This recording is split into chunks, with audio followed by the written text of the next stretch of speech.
नमस्कार मित्रों, आज हम इस वीडियो में गद्यांश की सप्रसंग व्याख्या कैसे की जाए इसकी बात करेंगे।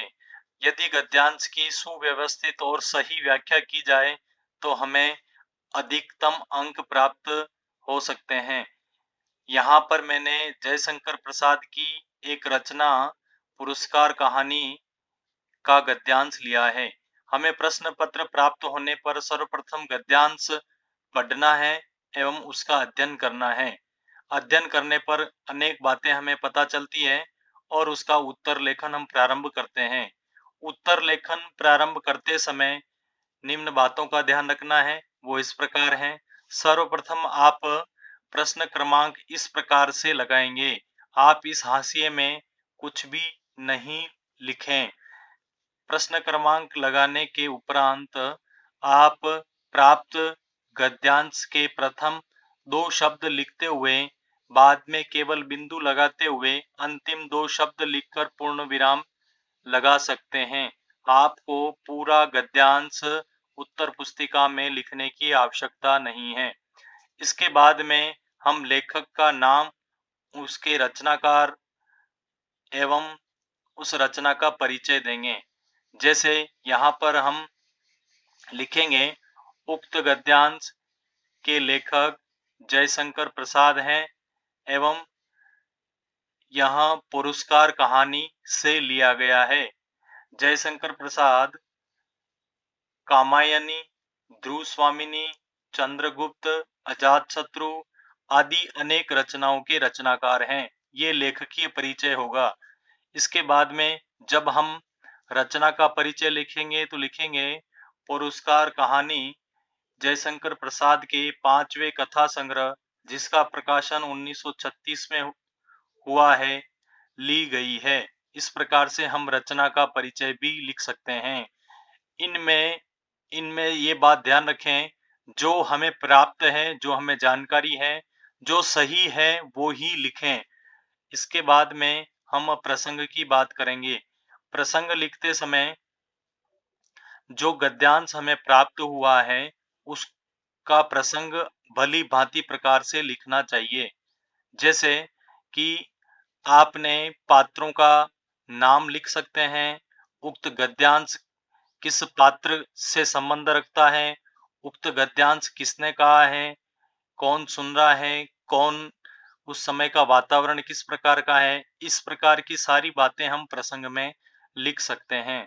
लिखने के बाद में जब हम व्याख्या करेंगे तो हम लेखक का नाम लिखते हुए लिख सकते हैं कि जयशंकर प्रसाद लिख रहे हैं, या हम प्रसंग के अंदर निहित पात्र का नाम लिखते हुए लिख सकते हैं कि मधुलिखा कह रही है, या अजातशत्रु, या जो भी उसका पात्र है उसके नाम से हम लिखते हुए हमारी व्याख्या बढ़ा सकते हैं। व्याख्या के संदर्भ में बात ध्यान रखना चाहिए कि व्याख्या सरल हो, सहज हो, भावपूर्ण हो तथा समझ में आ जाए, इस प्रकार की व्याख्या लिखनी चाहिए।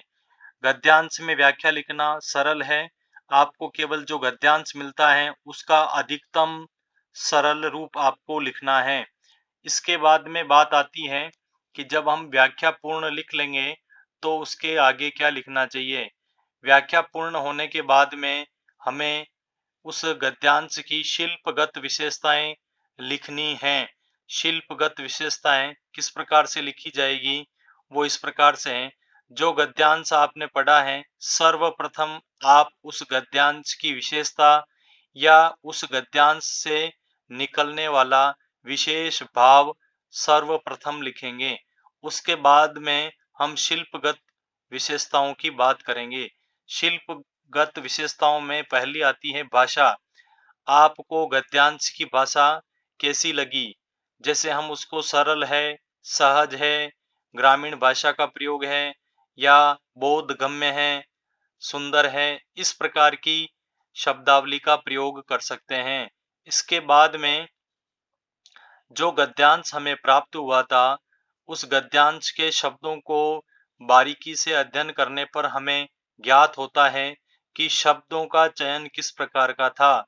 उक्त विधा में आपको जो गद्य की जो भी विधा मिलेगी, जो भी आपको गद्यांश मिलेगा, उसमें शब्दों का चयन किस प्रकार का है। तत्सम शब्द हैं, संस्कृतनिष्ठ शब्द हैं, उर्दू की शब्दावली है, या अनेक प्रकार की बात जो हमें ध्यान में आती है उस गद्यांश में, वो लिख सकते हैं। यहाँ पर मैंने केवल उदाहरण लिखे हैं।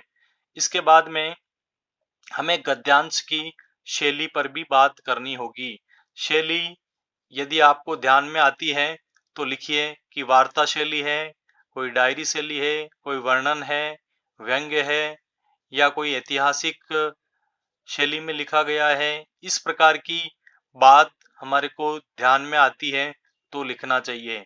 अन्य में आप अन्य नहीं लिखें, अन्य में जो लिख रखा है वो लिखें कि आपने जब गद्यांश पढ़ा तो आपके मन में कोई बिंब उभरा है, कोई प्रतीक आपको पता चले हैं, कोई गुण पता चले हैं, तो आप उनको अवश्य लिखिए। इसके बाद में आपको अंत में इस गद्यांश का महत्व आपको 1 से 1.5 पंक्ति में लिखना है। और यदि गद्यांश इस प्रकार का है कि उसकी वर्तमान में कोई प्रासंगिकता है, तो भी आपको सुस्पष्ट रूप से लिखनी चाहिए। इस प्रकार से हम यदि अपने गद्यांश की व्याख्या करेंगे, तो निश्चित ही हम अधिकतम अंक प्राप्त करेंगे। एक बार पुनः स्मरण करेंगे कि हमें जो गद्यांश प्राप्त हुआ है, वह गद्यांश किस रचना का है और उसके रचनाकार कौन है, उनका परिचय लिखते हुए पूरी बात लिखेंगे। प्रसंग लिखते समय हमें बात ध्यान रखनी है कि उक्त प्रसंग कहाँ का है, कौन पात्र बोल रहा है, किस पात्र से संबंध रखता है, उस समय का देश काल वातावरण किस प्रकार का है, और यहाँ पर लेखक क्या कहना चाहता है, ये सारी बात हम प्रसंग में लिखेंगे। अब यहाँ पर ये बात ध्यान रखें, लेखक का नाम, रचना, परिचय, ये आप 3 से 4 पंक्ति में लिख सकते हैं। प्रसंग भी आप 3 से 4 पंक्ति में लिखेंगे। जब हम व्याख्या करेंगे, व्याख्या गद्यांश पर निर्भर रहती है। यदि गद्यांश बड़ा है तो हमारी व्याख्या भी बड़ी होगी, यदि गद्यांश छोटा है तो छोटी भी होगी। अनेक बार कठिन गद्यांश होने पर व्याख्या अधिक भी होती है। इसके बाद में जब व्याख्या पूर्ण होने पर हम जब विशेष लिखेंगे, तो विशेष में आपको जो बात निश्चित पता चलती है वो ही लिखना चाहिए। यदि पता नहीं चलती है तो अनावश्यक नहीं लिखें। भाषा, शब्द चयन, ये दो तो आपको आसानी से पता चल जाएंगे। और एक गद्यांश की विशेषता या जो गद्यांश में निहित भाव है, वो आपको निश्चय ही पता लगेगा। ये बातें आपको अवश्य लिखनी है। इसके अलावा यदि आपको शैली है या अन्य चीजें आपको पता चलती है, कोई सामासिक शब्द हैं, कोई संधि के शब्द ज्यादा हैं, इस प्रकार की कोई भी अन्य व्याकरण कोटि का भी यदि आपको पता चलता है, तो उसको भी आपको लिखना चाहिए। अन्य जो मैंने लिखे थे प्रतीक, बिंब, ये भी यदि आपको पता लग रहे हैं तो लिखना चाहिए। गद्यांश की वर्तमान प्रासंगिकता आवश्यक नहीं है कि वहां पर वर्तमान